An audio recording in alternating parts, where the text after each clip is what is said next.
You want to support Roland Martin Unfiltered? Be sure to join our Bring the Funk fan club. Every dollar that you give to us supports our daily digital show. There's only one daily digital show out here that keeps it black and keep it real as Roland Martin Unfiltered. Support the Roland Martin Unfiltered daily digital show by going to RolandMartinUnfiltered.com. You can make this possible. Folks, this crazy story out of Georgia. 11-year-old Skylar Davis from Aiken, Georgia, is speaking out about being assaulted by a white woman who thought she was stealing her mail. Skylar was picking up her grandmother's mail when she was attacked by Elizabeth Shirey. Now, trying to figure out why this is going on. We're about to talk to the attorney for Skylar, Justin Bamberg, once he comes on, we'll definitely. Is Justin there? Yep, I'm here. Can you see me? All right. Yes, Justin. Looks like you're there with Skylar, correct? There we go. Sorry about that. All right. So gotcha. So we have. Is it just you, or is it you and Skylar? It's just me. Okay, gotcha. So Justin, what the hell? So she attacked Skylar because she was picking up mail? Absolutely. It's utterly ridiculous.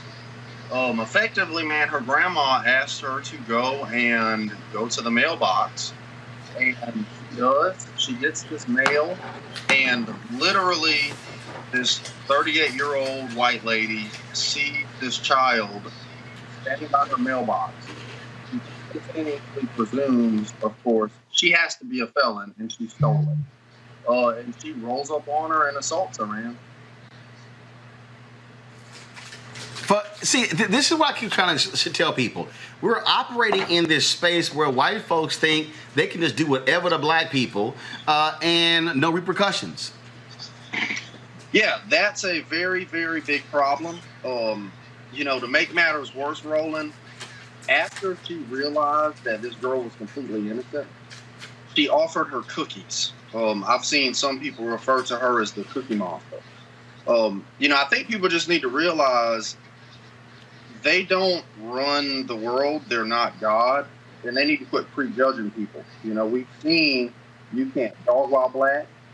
If you're Ahmed Arbery, you can't eat ice cream in your apartment while black if you're Boston jeans. You can't apparently get the mail as an 11-year-old child while black. And this is ridiculous. And I can't help but think, having been involved in the civil rights arena, if you think back to Roland Martin, if you look at Torrance Thomas and Raleigh, right, what's going on right now in Georgia, there's an uptick lately, and I can't help but think that it's coming out of the White House. People are emboldened like they haven't been in a while, and a lot of it is because of what Donald Trump spews out of his mouth in D.C. Well, so where does the case stand right now? Where we're at right now, things are just pending in the criminal justice process. The lady has been charged. We're fortunate that she was charged that very day, and we're waiting on it to run its course. A big part of this, and I asked Skylar, I said, Skylar, were you scared? And she said, no, not really.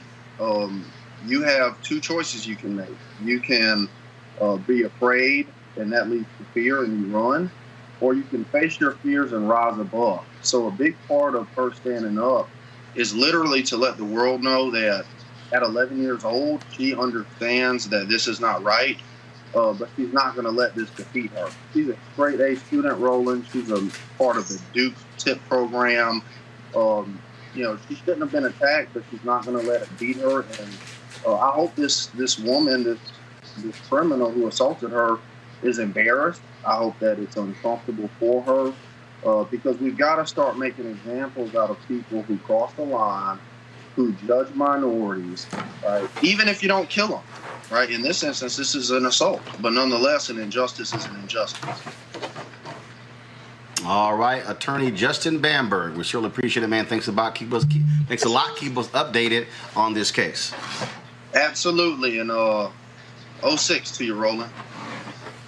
All right, I appreciate this, Scott. I know Scott Bolden is sickened by that because it's a little hard. It's a little hard for him to handle. His interview is over. Your interview is over, sir. It's a little hard for him to handle. It's hard for him to handle all the alphas on here. Lauren, I'm gonna go to you on this one. I'm telling you, Lauren, these white folks out here, Lauren, really are losing their minds. They are losing their minds. Yeah, well, I mean, it's a matter of people thinking for some reason that they have agency to do whatever they want with you, question you. To me, the ultimate example was Trayvon Martin, although there's been so many other examples of people that think that they're the police over you. They can tell you what to do, which, of course, is nonsense. And I got to say, a day after Malcolm X's, what would have been Malcolm X's 95th birthday, I mean, his attitude, I think we need to really think seriously about adopting a lot of the things that he was saying. Because if people are thinking somehow that they can control what you're doing and your behavior, that's what makes them do it again and again. What dissuades them from doing it again and again is when you clap back hard. And so part of what we're saying is we're too nice sometimes, quite frankly. Well, you had a guest on your show. This topic had come up before. He had said that we should be the ones calling the police. And that's true. I mean, like, what is this? Although that's dangerous for us. Well, that's dangerous for us to call the police, Lord. Yeah, well, maybe so, maybe not. But I'll tell you what, this disposition that we have, that's all good and it's all, it's fine and no big deal. That's what I think kind of, in some ways, not to blame us for other people's stupid behavior, but that's what sometimes I think, what makes people think that they can ride up on us with nonsense. Well, yeah, but they don't need really a reason. The real dangerous part of this case about the 11-year-old just getting her grandmother's mail is really what could have happened and what we've seen happen before. What if this young lady had gotten her grandmother's mail and ran from this white lady, right? And then she had gotten a gun and chased the young girl. I mean, we've seen instances that have just been that crazy, right? One pending right now with a Meds case, and chased her into her grandmother's, or called the police and said this had occurred, and the police come, and the police are abusive to the grandmother and others in this home. This is the real danger of just this, or the woman being charged with assault. And the danger is that everything that I've said could have happened, we've seen in reality it happen, including the loss of life. That's the biggest reason why this has to stop. Whether we clap back harder, whether we call the police, whether we arm ourselves, whether we avoid situations, because we know how bad and how tragic it can turn out. This is not some fantasy. This is our reality as African Americans in this country, and there's something really fundamentally wrong about that in this country, given our constitutional rights, and that are constantly being violated or challenged.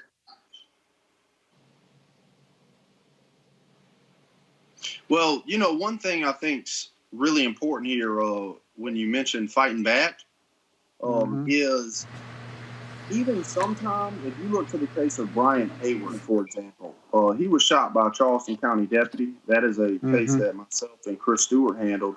He was an innocent homeowner, a 20-something-year-old African-American male. His house was being burglarized, and he is on the phone with 911, and when the deputies arrive, they instantly think he's the burglar, and they shoot him. And he's paralyzed now for the rest of his life. So, yeah, you've got to be careful. You've got to be careful getting the mail. You've got to be careful jogging. You've got to be careful calling the police. And the bigger question is, how do we fix this outside of accountability? Do you go for DAs like they're doing down in Brunswick? Do you go for individuals who do little things like simple assault? Do you keep going for people who commit murder? I mean, that is where I think the bulk of the discussion has to be is where can we fix this? Yeah, but I don't think we're going to fix it through the criminal justice system. I'd like to think so because we're fellow lawyers. But the reality is that white supremacy is taught. We're not born with it. White people aren't born with this white supremacy gene or this racist gene. And so the socioeconomic and physical factors and results of white supremacy is what we're seeing the manifestation of. And so we got to start early and often with having a really thoughtful national dialogue on race relations and getting some level of comfortability between all of us. Now, that may sound broad and grand and what have you, but it's not. But it's not that unrealistic. because everything else we tried certainly hasn't worked. We're still in a bad place with race relations in this country. All right, folks, back to our Roland Martin Unfiltered video in just one moment. This is the Ceek VR headset created by Mary Spiel, the sister. We had her on the show. Black woman. She actually is the inventor of this particular headset. And so what happens is you just simply place your phone right into here, and then of course close it up, and then go to their website and then their app, and you can actually experience the comedy showcase. And so they have these headsets, these VR headsets, on their site Ceek.com for sale. Then also they have these 4D 360-degree headphones. First of all, I love the two stuff because they're in black and gold, my frat colors. But these are awesome because for gamers, it comes with detachable headset, and again, folks, it gives you 360-degree sound. Amazing sound. If you want to buy these, you have a promo code you can use. This is just for our followers, and it is RMVIP2020. RMVIP2020. Put that promo code in. If you want to buy the headphones, buy the VR headset, you get that discount to buy it. They're amazing. So Ceek.com, RMVIP2020. Now back to your Roland Martin Unfiltered video.